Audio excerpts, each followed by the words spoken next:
Okay. I know I said last time I would show you the prop accurate models next, but the amount of requests I've gotten to show off Percy has been crazy. I'm a man of the people, so if the people want Percy next, then Percy they shall get.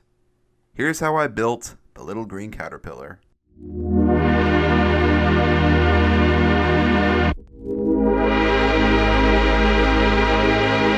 Okay, so there is no argument.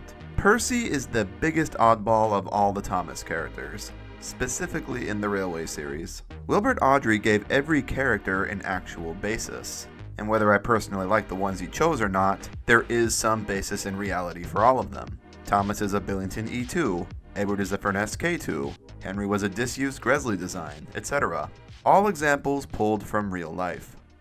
But Percy he sorta bullshitted. The Island of Sodor book states Percy is an engine of obscure antecedents. He was purchased second or third hand, and believed to have been built by Avonside, but was found to have components of Hunslet and other locomotive builders. This is all a bunch of gobbledygook that basically translates to, I have no idea what Percy is. I couldn't find anything in real life that resembles him, so he's just a hodgepodge. Don't ask any further questions.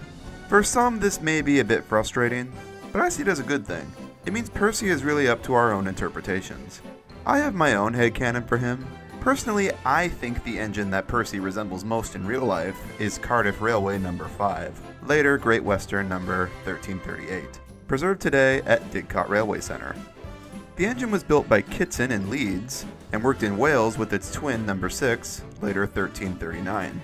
1339 was cut up in the early 30s in real life.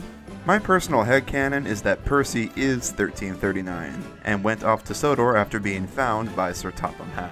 When Percy arrived, he was given a major overhaul at Crovan's Gate, where his rear bunker was added to give him a greater fuel capacity to run trains over longer distances when needed. I also love Percy being this specific engine because his No. 6 has some historic precedent to it. He was No. 6 in Cardiff, and went back to being No. 6 on Sodor. It's like poetry, it rhymes. I admit it's a headcanon that doesn't align perfectly, and it's a little far-fetched, but at least it's better than, well, nothing. So fun fact, Percy was the first ever model I made when I first started making models in 2019. The reason I did Percy first was because the spark shot body was made to fit on a ready-to-run Hornby Peckett chassis. All it really needed was paint. It seemed like the perfect project for a first-timer, so I figured I'd give it a shot to test out making a model before committing to anything. So I bought the body and a spare Peckett and went to work.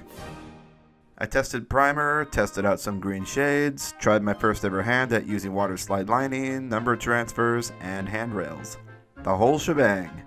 I built him alongside my Edward, and have a surplus of photos of them together on my desk while being constructed. The finished product was honestly quite nice. For the time, I was pretty happy with it. The shade of green was too bright in my opinion, but other than that, a nice, solid Percy model.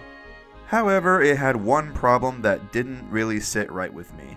It wasn't the Percy that I like. The Sparkshot body is modeled after the Edwards and Spong illustrations of Percy in the later Railway series books. These later illustrations depict Percy with a gigantic saddle tank, making him look very top-heavy. The model also has the smoke box sitting very low, almost flush with the footplate. While it is a very nice take on the character, I prefer something a bit more akin to 1338. Something with a smaller tank, bigger boiler, and a smoke box risen up a bit above the frames. So after some time passed, I decided to take another stab at him and see what other options there were.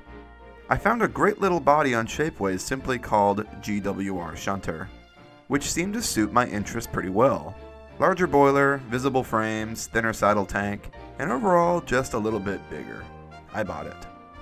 So there were a couple complications with this model I had to sort of rectify. First off was the finish. Sadly, the body was only offered in white neutral versatile plastic, which has a very rough print. The amount of sanding required to smooth this guy out was crazy, and even then, I still couldn't get it perfectly smooth. I shaved off the smokebox dart as it was a part of the body tooling and had no real definition to it. For a while I sported Percy without the dart, giving him a sort of Midland or Lancashire and Yorkshire vibe. I replaced the buffers with actual sprung ones from Bachmann, and man oh man do they make a world of difference. Painting process was the same as everybody else. Primer and several coats of green brushed on. I went for a darker shade of green this time, specifically blue-green medium matte acrylic from Blick, and was a lot happier with it than the previous. Applied the lining, painted the brass fittings gold, and applied separate handrails to the tanks. Boom! A nice, solid Percy. Over time I decided Percy looked kinda bare without a smokebox dart, so I ended up kit bashing one using spare parts from other donor engines. Completes the look quite nicely, I think. So on to that second issue. The chassis. The body was designed to fit on a bog standard Hornby LYR Pug chassis, not a Peckett one. I did fiddle with it to try and make it sit on the Peckett chassis I already had. It did, and for a long time I just kept it on it. But the short wheelbase with that huge rear overhang was something that always kept bugging me in the back of my brain. I have a custom Captain Baxter on a Pug chassis, so I borrowed that for a bit and placed Percy's body on it to see how I liked the fit. And yeah, undeniably the wheelbase on the Pug suits the model a lot better than the Peckett one. I bit the bullet and got a brand new Pug from Hornby. The Pug's wheels are solid and not spoked, which of course is inaccurate to Percy. So I got a little crafty and did something rather drastic, not knowing if it would work or not. I replaced the Pug's wheels with the Peckett ones, and to my surprise, they fit perfectly. They were almost the same size, they slid snugly onto the axles, and the side rod's motion worked on them mostly without issue.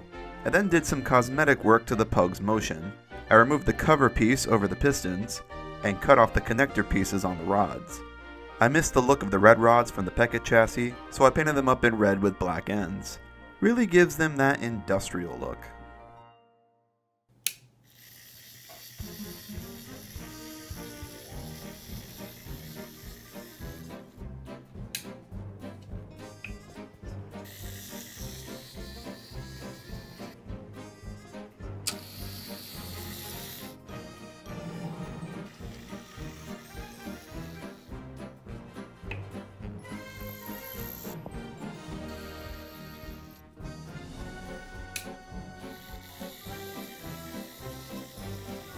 He isn't the smoothest runner in my fleet.